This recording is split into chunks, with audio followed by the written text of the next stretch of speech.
ओम शांति। 18 जनवरी 1969 पिता श्री जी के अव्यक्त होने के बाद गुलजार बहन द्वारा अव्यक्त वतन से प्राप्त दिव्य संदेश। पिता श्री जी के अव्यक्त होने के बाद गुलजार बहन द्वारा अव्यक्त वतन से प्राप्त दिव्य संदेश।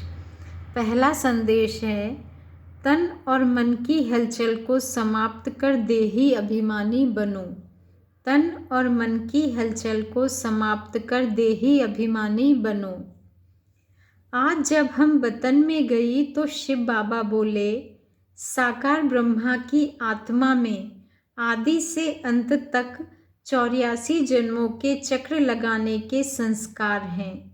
आज जब हम वतन में गई तो शिव बाबा बोले, साकार ब्रह्मा की आत्मा में आदि से अंत तक 84 जन्मों के चक्र लगाने के संस्कार हैं।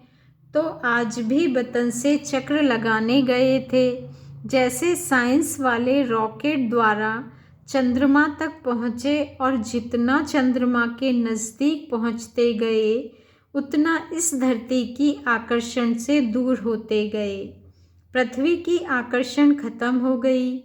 वहाँ पहुँचने पर बहुत हल्कापन महसूस होता है। जैसे तुम बच्चे जब सूक्ष्म वतन में आते हो तो स्थूल आकर्षण खत्म हो जाती है, तो वहाँ भी धरती की आकर्षण नहीं रहती है। यह है ध्यान द्वारा और वह है साइंस द्वारा। और भी एक अंतर बाप दादा सुना रहे थे कि वह लोग जब रॉकेट में चलते हैं तो लौटने का कनेक्शन नीचे वालों से होता है, लेकिन यहाँ तो जब चाहे जैसे चाहे अपने हाथ में है। इसके बाद बाबा ने एक दृश्य दिखाया। लाइट की बहुत ऊंची पहाड़ी थी।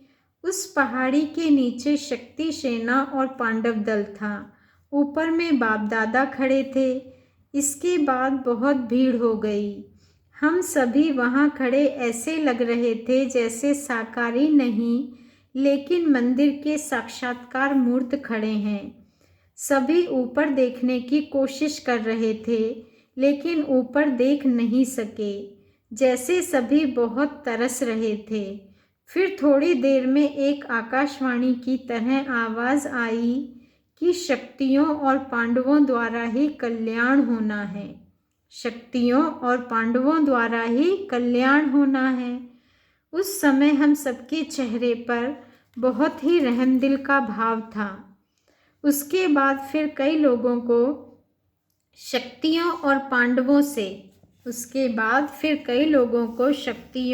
पांडवों से अव्यक्त ब्रह्मा का साक्षात्कार, शिव बाबा का साक्षात्कार होने लगा।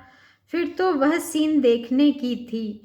कोई हंस रहा था, कोई पकड़ने की कोशिश कर रहा था, कोई प्रेम के आंसू बहा रहा था, लेकिन सारी शक्तियाँ आग के गोले के समान तेजस्वी रूप में स्थित थी।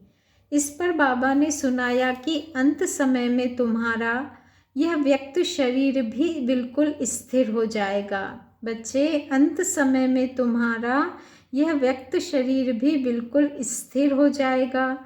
अभी तो पुराना हिसाब किताब होने के कारण शरीर अपनी तरफ खींचता है, लेकिन अंत में बिल्कुल स्थिर तथा शांत हो जाएगा। कोई भी हलचल ना मन में ना तन में रहेगी, जिसको ही बाबा कहते हैं देही अभिमानी स्थिति। दृश्य समाप्त होने के बाद बाबा ने कहा, सभी बच्चों को कहना कि अभी देही अभिमानी बनने का पुरुषार्थ करो। जितना सर्विस पर ध्यान है उतना ही इस मुख्य बात पर भी ध्यान रहे कि देही अभिमानी बनना है। अच्छा, ओम शांति। शुक्रिया बाबा, शुक्रिया।